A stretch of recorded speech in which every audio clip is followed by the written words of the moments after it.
beginning our review video for section 8.8. That's chapter 8, section 8. And as always, we start with our learning target. Learning target for today says we're going to solve inequalities by using multiplication or division properties of inequality. Remember, on our last section, we solved inequalities by using addition and subtraction. So now we're going to expand our search or our practices into including multiplication and division. A couple of very important rules that you learn when you multiply or divide each side of an inequality by a positive number. The key word there is positive number.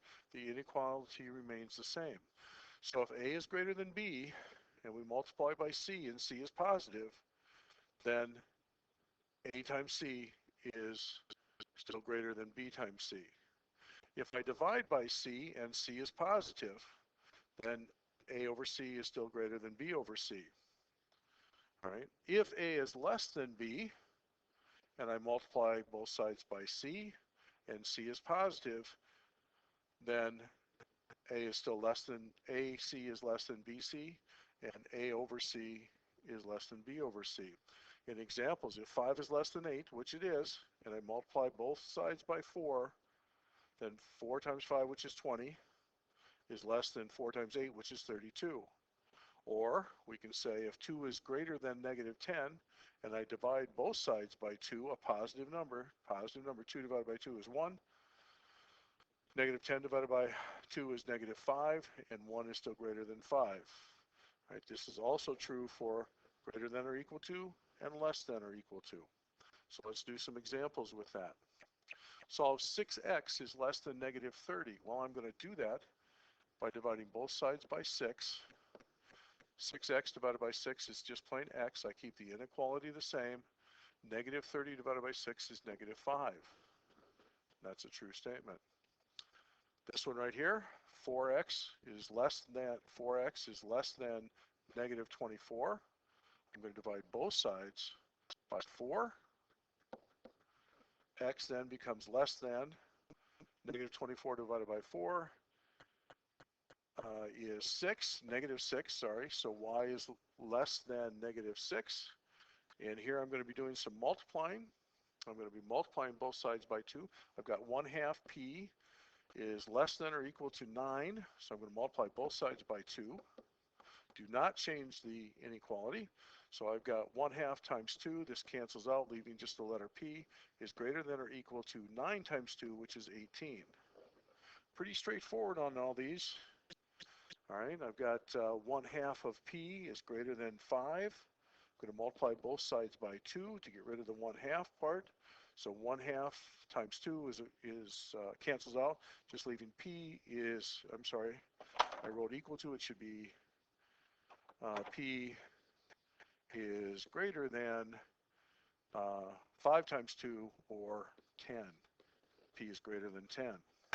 Not bad for those, but here comes a little bit of a complication. Our complication says when we multiply or divide each side of an inequality by a negative number, the direction of the inequality symbol must be reversed.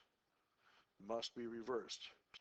For all numbers A, B, and C, where C is less than 0, where C is negative, if A is greater than B, then A times C is less than, notice I switched the direction, less than B times C. So when I multiply, or when I divide by a negative number, I have to switch the direction of the inequality. For example, if 8 is greater than 5, which it is, I multiply by a negative 1. Both sides by negative 1. So negative 1 times 8 is negative 8. Negative 1 times 5 is negative 5. And notice the switch in the direction of the inequality here. From here in the original problem to the two that come below it. Negative 8 is less than negative 5. All right.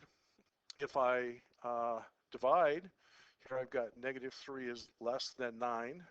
And I divide both sides by negative 3, divide by a negative number, I switch the inequality so it faces the other way. So 1 becomes greater than negative 3. These are also, this property is also true for greater than or equal to B or less than or equal to B. Let's do some examples with this. Solve b divided by negative 4 is less than or equal to 5.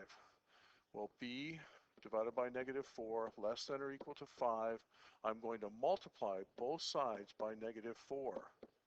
But when I do that, I have to change the direction of my inequality so it faces the other way.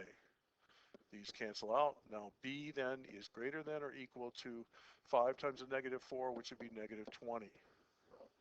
So b is greater than or equal to negative 20. This one I'm going to multiply both sides by negative 3, but when I do that, this must switch to the other way. So the negative 3's cancel out here, and x must be greater than or equal to 7 times the negative 3, which would be a negative 21.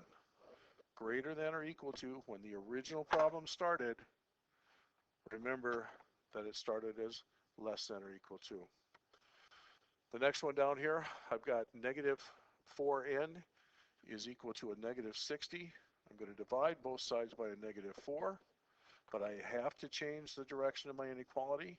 So I'll get the 4 and negative 4's will cancel out. N would be equal to 60 divided by negative 4. 60 divided by 4, the negatives cancel out, is 15. So n must be less than 15.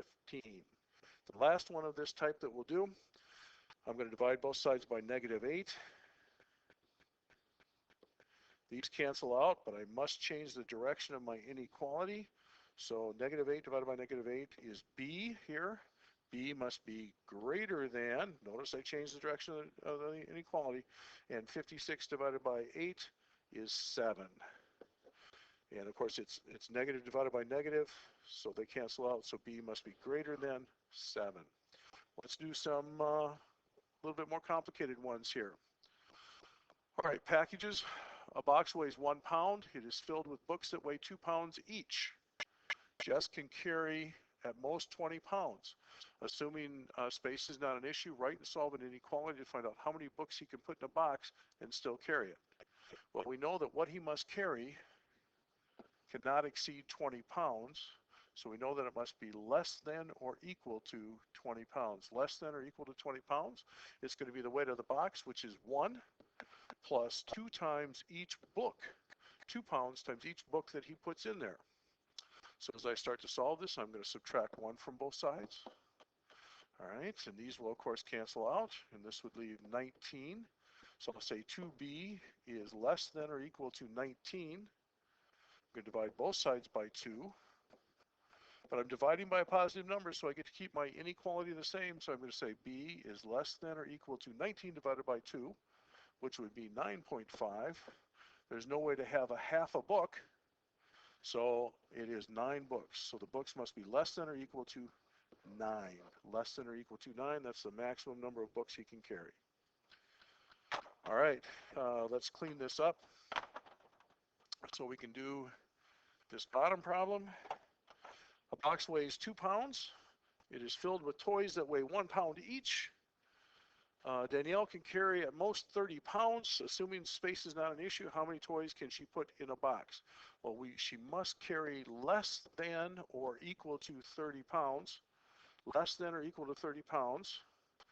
All right, we're going to say 2 pounds for the box, plus each toy weighs 1 pound each. So it's 1 times the number of t, and that's going to be less than or equal to 30. Subtract 2 from both sides, subtract 2 from both sides. These cancel out, so I've got 1t, or t must be less than or equal to 28, and that becomes the total number of toys that can be carried. Thank you.